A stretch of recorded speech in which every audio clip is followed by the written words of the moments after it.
Hi friends, బాగున్నారు అందరూ బాగుండాలి. అబ్బా చలి పెడుతున్నది, ఏం చేస్తావు? మడే ఒక చిన్న విషయం అండి, మ్యాటర్లోకి వచ్చేద్దాము. ఏలాపాల మీదకి కానీ మనకు ఎవరైనా కానీ ఎంత తక్కువ వాళ్ళైనా ఎక్కువ వాళ్ళైనా, ఎంత మన పనికి వచ్చే మనిషి అయినా పనికిరాని మనిషి అయినా ఒక్క మనిషిని ఎత్తగొట్టి మాట్లాడకూడదు, తీసి పక్కన పెట్టేసినట్టు మాట్లాడకూడదు. తెలుసా? ఎవరికైనా కానీ చాలా మంది అలాగున్నారు. ఏదో మేము 10 మందిలో ఒక మనిషిని ఎత్తగొట్టేసి మాట్లాడితే, ఒక మనిషిని తీసి పక్కన పడేసినట్టు మాట్లాడేస్తే మాకే మీరు అప్పుడు ప్రస్తుతానికి మేము ఒక మనిషిని తీసి ఎత్తగొట్టేసి మాట్లాడినామని ఒక హ్యాపీ ఫీలింగ్ మీలో వస్తుందేమో. అది తప్పు. ఎప్పటికైనా ఎట్టిమింటి మనిషి అయినా కానీ ఒక సమయానికి ఒకప్పటికి ఖచ్చితంగా మనకు అవసరం పడతారు. ఆ మంచితో మనకు అవసరం అయితే పడుతుంది. అదే రోజుల్లో ఆ మనిషి దగ్గరికి అయితే పావాలంటే చిగ్గుతో తలకాయ దించుకోవాల్సి వస్తుంది. సరేనా? అంతే కదా? అవునా కాదా చెప్పు? ఎందుకు ఇంత పక్కాగా చెప్పగలుగుతున్నావు నువ్వు కుమారి ఆయన అంటారేమో. నిదర్శనంగా పక్కాగా పొద్దున్నే ఈడ టైం 8 అవుతున్నది, పోతా ఉన్నా. పొద్దున్నేడే అబద్ధం అస్సలు చెప్పనండి నేను. అది తప్పో అప్పో ఏమన్నా అనుకొని, కష్టం అనుకొని, నిష్టం అనుకొని, బాధపడిని ఏడ్చిని ఏమన్నా కానీ చెప్పడమే, అనేయడమే నా బాధ్యత. మొగం మీద చెప్పడమే అది నా పద్ధతి. కానీ అది గట్టిగా అరుస్తుంది కుమార్ అలాగా ఇలాగానని ఎట్లా బుద్ధి పుడితే కానీ అట్లా అనుకోవచ్చు. No problem. మనం స్వార్థంగానంటే ఆ పైన భగవంతుడు ఉన్నాడు, భగవంతుని దయ. కానీ కాబట్టి నేను అందుకు అంత గట్టిగా నేను చెప్పగలుగుతున్నా. ఎట్టిమింటి మనిషి అయినా ఒకప్పటికి ఆ మనిషితో మనకు అవసరం పడవచ్చు. ఎవరిని కించపరిసే ఎవరిని మాట్లాడొద్దండి. రెండోది వచ్చేసి తక్కువ చేసే ఏ మనిషిని చూడొద్దండి. ఉన్న వాళ్ళైనా లేని వాళ్ళైనా, తెలిసిన వాళ్ళైనా తెలియని వాళ్ళైనా, తిన్న వాళ్ళైనా పోస్తూ ఉన్న వాళ్ళైనా ఎవరిని తక్కువ చేసి మాట్లాడకూడదు. సరేనా? ఎందుకు చెప్తున్నానంటే, ఇప్పుడు నేను మా ఫ్రెండ్ గురించి చెప్తున్నా. మా ఫ్రెండు కొంచెం పర్సనల్ ఇబ్బందులలో ఉన్నది. కానీ చెయ్యి అందించడాలకు నేను పర్సనల్ ప్రాబ్లంలోనే ఉన్నా. అవన్నీ పర్సనల్ ప్రాబ్లం అంటూ నాకు అల్హమ్దులిల్లాహ్ ఆ దేవుని దయ వల్ల ఏమీ లేదు. కానీ ఓన్లీ పాస్పోర్ట్ టైం అయిపోయింది, అకామా టైం అయిపోయింది. ఇప్పుడుండే రూల్స్లు ఇక్కడ మారి కొంచెము టైం తీసుకుంటా ఉన్నాయి. అందులో డబ్బుల విషయంలో కొంచెం ఇబ్బంది ఉండే అవి లేట్ చేసుకున్నా. అందుకని చెప్పేసి కొంచెము ఇబ్బందిగా ఉండదు. ఎట్లా కొట్టేసాలా సాలు అయితే అవుతాయి కానీ అనుకున్నాను. మేము ఇప్పుడు చేయము. 1 సంవత్సరం నుంచి మా ఫ్రెండు అలాగే ఉన్నది. పని లేక ఎవరు దగ్గరకు తీసిన వాళ్ళు ఎవరైనా కానీ ఏదో రకంగా సులకనగా చూడడము, వెనుకొక మాట ముందు ఒక మాట చెప్పడము అలాగా చేస్తున్నారని ఆ మంచి చాలా బాధపడిపోతుంది. అలాగే ఎప్పుడు చేయొద్దండి. డబ్బులు ఈ సంవత్సరం కాకపోతే రేపు సంవత్సరం సంపాదించుకుంటాము. మనకేమన్నా ప్రాబ్లమ్స్ ఉంటే ఈరోజు కాకపోతే ఈ నెల కాకపోతే రేపు నెలలో అయినా ప్రాబ్లం సాల్వ్ అవుతుంది. ఇబ్బందిలా అట్లా చేయొద్దండి. రేపు పొద్దున్నే ఆ మనిషితోనే మనకు అవసరం పడా ఆ రోజు ఆ మనిషికి ఎదురుగా మనం పావాలంటే ఎట్లా అవుతుంది? దానికి నిదర్శనం నేనే.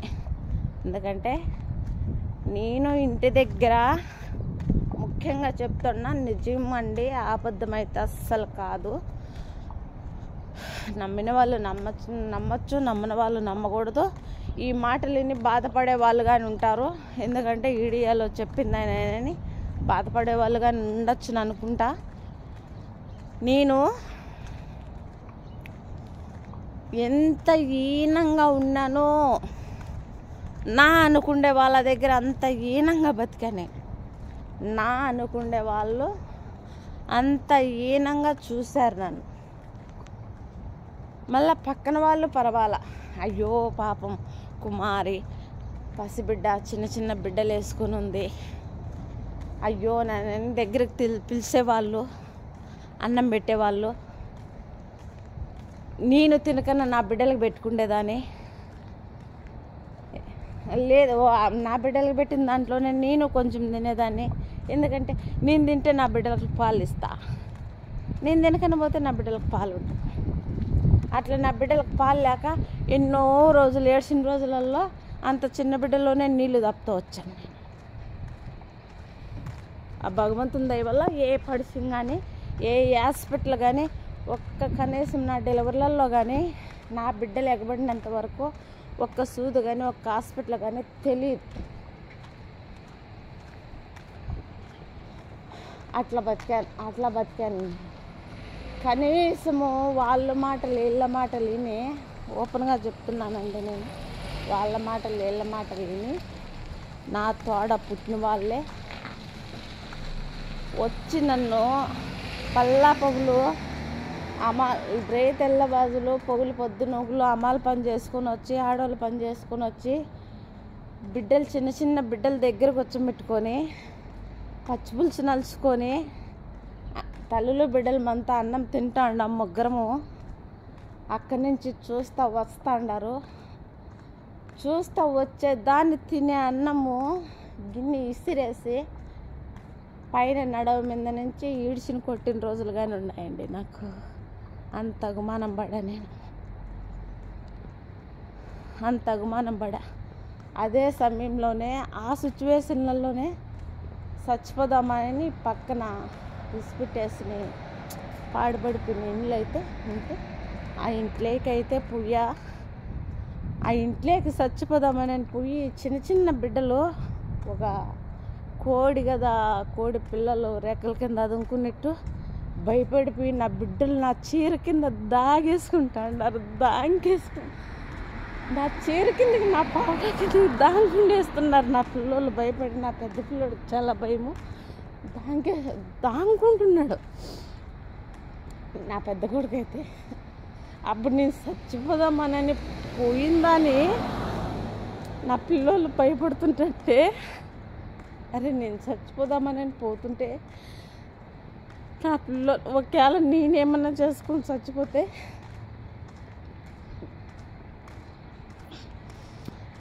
నా పిల్లలు ఏమన్నా నేను నిట్టనే ఎంత భయపడుతున్నారే. అప్పుడు నా పిల్లల పరిస్థితి ఏంట్రా అనుకుని పోయేసి పాడుపడిపోయి ఇల్లుంటే ఆ ఇంటిలో నా చీర ఇప్పి నా బిడ్డలకు కప్పి, అప్పుడు బిడ్డలు చిన్న చిన్న బిడ్డలండి. నా చిన్న కొడుకు కానీ పాలు తాగుతుంటాడు. వచ్చాను ఆడ దాంకొని ఆ పిల్లలు వేసుకొని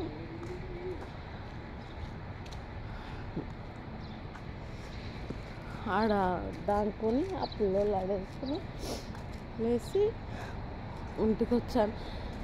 ఆ నైట్ ఆడుండి మళ్ళీ పొద్దున్నే వస్తే అప్పుడు నా పెద్ద కొడుకు ఆ చిన్న వయసులో ఏమన్నాడు తెలుసా? అమ్మ ఎక్కడికన్నా వెళ్ళిపోదాంపా అమ్మ, ఈడుంటే కొడతారు కదమ్మా రేత్రి. ఎందుకంటే ఇట్లా నా మెడ మీద ఛార్జర్ వైర్తో కొట్టింటే నా మెడ మీద ఇలాగ గిర్రబడిపోయి పడిపోయినది చార్జింగ్ వైరు. ఆడ కూర్చొని ఉంటే ఎండ కాస్తా ఉంటే ఎండలో కూర్చొని ఉంటే అప్పుడు నా పెద్ద కొడుకు అది చూసి, అమ్మ అబ్బా ఇది అబ్బు కదా కొట్టారు కదా, అమ్మ మనం ఎక్కడికన్నా వెళ్ళిపోదాంపా, ఏడుంటే కొడతారు కదా ఆయన అన్నారు. ఆయన అంటే అప్పుడు ఒకరికొకరం పట్టుకొని నడుచుకొని సరేలేనండి. అప్పుడు ఒక ఇంట్లో పని చేసేదానండి నేను, ఇంటి దగ్గర కానీ ఒక ఇంట్లో పని చేసేదాన్ని. మళ్ళా నా పిల్లలు వేసిపెట్టి ఆ ఇంట్లోకి పనికి వెళ్ళిపోయేసి ఇంట్లో పని చేసుకొని వచ్చాను.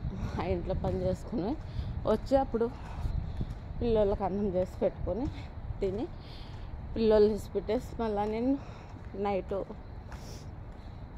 పనికి వెళ్ళిపోయా. అలాగుండేటోళ్ళంతా మళ్ళీ తిరిగి అందరికీ నా అవసరం పడింది.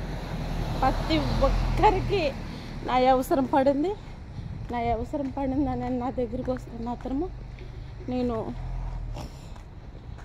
ప్రతి ఒక్కరికి కానీ ఆ రోజు ఇలాగ నన్ను చేసినారు, ఈరోజు వీళ్ళకి నేను చెయ్యాలనే ఆలోచన నా మనుషులకి రానివ్వలేదు. కానీ తెలిసిన రానివ్వలేదు. కానీ అలాంటి ఆలోచన అసలు నా మనుషులకి రానివ్వటం కానిలే.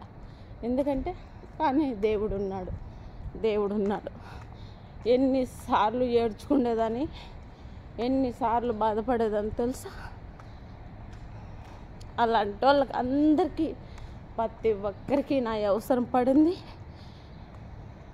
నాతో వాళ్ళ అవసరాలు తీరినాయి. కానీ నేను ఎప్పుడూ మగ మీద ఎవరిని ఆ రోజు నన్ను ఇట్లా పెట్టినారు, ఈరోజు మీకు నా అవసరం పడిందని నేను అలా పైన దేవుడు ఉన్నాడు ఆయన అనుకున్నా. ఈరోజు నా కాళ్ళ మీద నేను నిలబడాను. సరే అండి, ఎందుకో గతం తిరిగి చూసుకుంటే కూడా చాలా బాధ అయిపోయింది. ప్లీజ్ ఎవరేమనుకోవద్దండి.